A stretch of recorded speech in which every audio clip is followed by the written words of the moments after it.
life, my second home, apa kabar? Yeay, semoga semuanya dalam keadaan yang sehat ya. Aku Karin dari komunitas GoPro mau sharing tentang berkat yang sesungguhnya yang aku dapat dari kisah di Keluaran 33. Nah, sebelum itu aku mau tanya dulu, kalau kita berpikir tentang berkat, apa sih yang ada di benak kita? Hidup yang diberkati kayak apa sih? Mungkin dalam benak kita, hidup yang berkat itu hidup yang apapun yang dilakukan berhasil. Mau rintis usaha A, mau lagi coba kerjaan B, itu langsung dibukakan setiap pintu dan langsung berhasil. Atau mungkin apa yang kita selama ini doakan, apa yang selama ini kita impikan, semuanya Tuhan kabulin. Apakah mungkin seperti itu yang kita pikirkan? Nah, jadi aku akan mengawali dengan satu hal yang aku alami secara pribadi mengawali tahun 2021 ini. Jadi tahun 2021 tiba-tiba aku mengalami satu hari yang tiba-tiba pusing. Terus besokannya tenggorokan berdarah. Terus besokannya gak nafsu makan sama sekali berminggu-minggu. Dan intinya aku mengalami positif COVID-19. Dan itu yang tadi aku pikir ini pasti paling lama 2 minggu udah selesai. Tapi ternyata yang terjadi aku alami adalah aku mengalami ini sebulan lebih.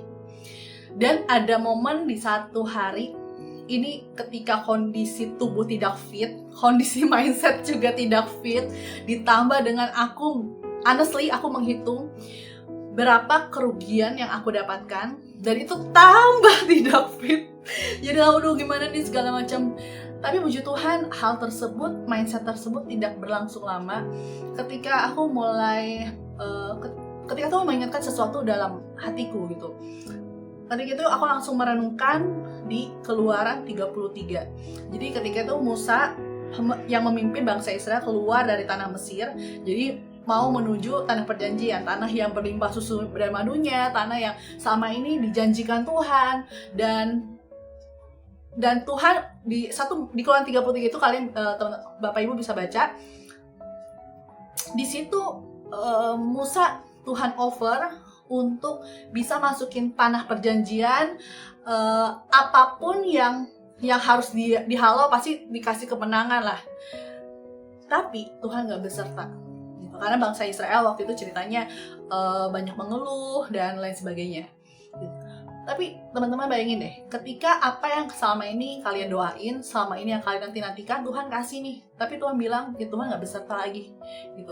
Kalau selama ini yang kita pikir berkat hidup yang berkati adalah apa yang kita dapatkan, apa yang kita doakan dikasih, sebenarnya bisa aja dong Musa bisa berasa, oh iya berarti mungkin ini nih janji Tuhan digenapi kalau fokusnya tentang materi yang didapatkan. Tapi kita lihat, ini aku sangat terberkati dengan respon Musa yang tertulis di Keluaran 33 ayat 15-16.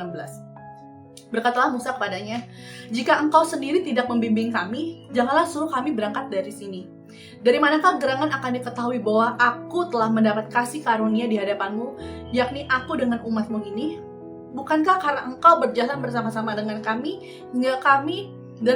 sehingga kami, aku dengan umatmu ini dibedakan dari segala bangsa yang ada di muka bumi ini? Ketika aku baca ini,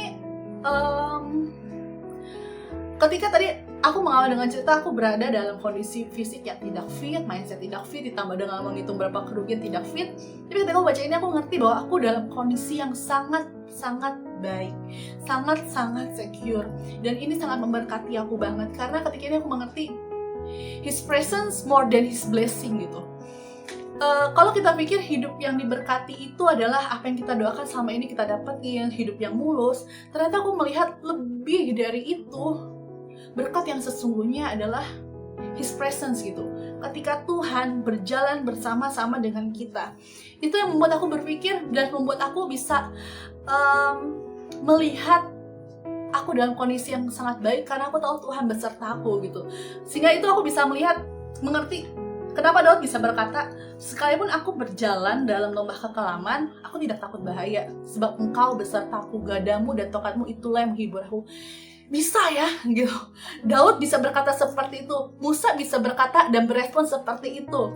Itu karena punya satu hubungan, karena punya satu pengertian yang benar tentang berkat yang sesungguhnya, bukan materi yang kita bisa dapatkan, tapi justru lebih dari itu penyertaan Tuhan dalam hidup kita.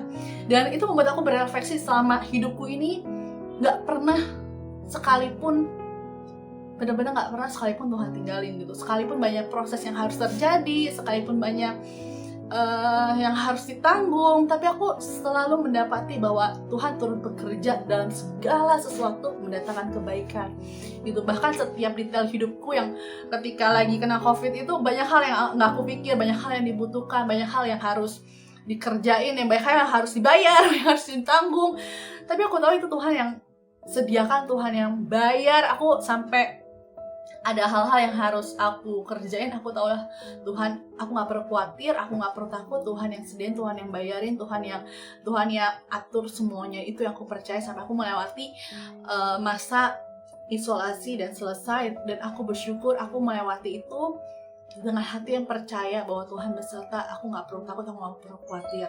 Dan ini sih teman-teman, ini hal yang aku mau sharing. Jadi aku akan tutup dengan satu hal yang aku juga dapatkan dari renungan ini terakhir ketika masa-masa isolasi itu. Jadi di Yeskiel 36 ayat 26, kamu akan kuberikan hati yang baru dan roh yang baru di dalam batinmu, dan aku akan menjauhkan dari tubuhmu hati yang keras dan kuberikan padamu hati yang taat. Jadi kadang-kadang mungkin kita bertanya, kenapa sih proses ini harus terjadi? Kenapa sih kayaknya journey-ku panjang gitu, liku-likunya. Mungkin kita pikir kalau orang yang diberkati hidupnya dari sini langsung zup gitu, tapi ternyata apa yang terjadi dalam bangsa Israel, dia muter-muter, dia menghadapi padang gurun 40 tahun gitu.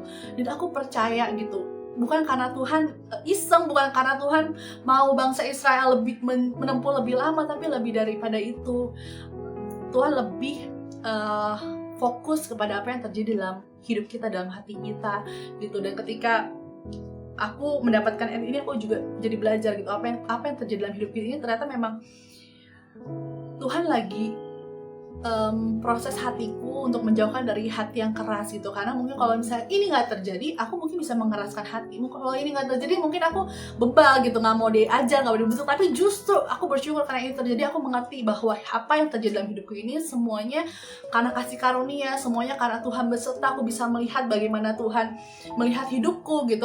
Dan sampai saat ini aku tetap bisa mendapati hatiku yang penuh syukur apapun yang terjadi. Dan aku berdoa gitu supaya apapun yang, aku nggak tahu apa yang bapak ibu, teman-teman, kakak-kakak, adik-adik semua alami, tapi aku cuma mau sharing hal ini. Aku berdoa supaya kita sama-sama mengerti His presence more than His blessing, karena blessing sesungguhnya adalah His presence gitu, pernyataan Tuhan dalam hidup kita. Jadi biar kita bisa sama-sama merefleksi bahwa nggak pernah sedetik pun, nggak pernah sekalipun Tuhan tinggal di hidup kita, betul? Jadi aku berdoa supaya tahun baru ini, tahun 2021, kita bisa memiliki hati seperti ini, hati yang baru, roh yang baru, dan Tuhan menjauhkan dari tubuhmu hati yang keras, dan Tuhan memberikan kita hati yang taat. Jadi semoga ketaatan itu terus ada dalam hati kita. Sekian sharing dari hari ini. Semoga memberkati kita semua, dan semoga semuanya selalu sehat. Terima kasih My Second Home selalu menjadi tempat di mana aku bisa berbagi, tempat di mana aku bisa menjadi diriku, dan aku bisa bertumbuh di sini. Terima kasih. Tuhan Yesus memberkati. God bless you.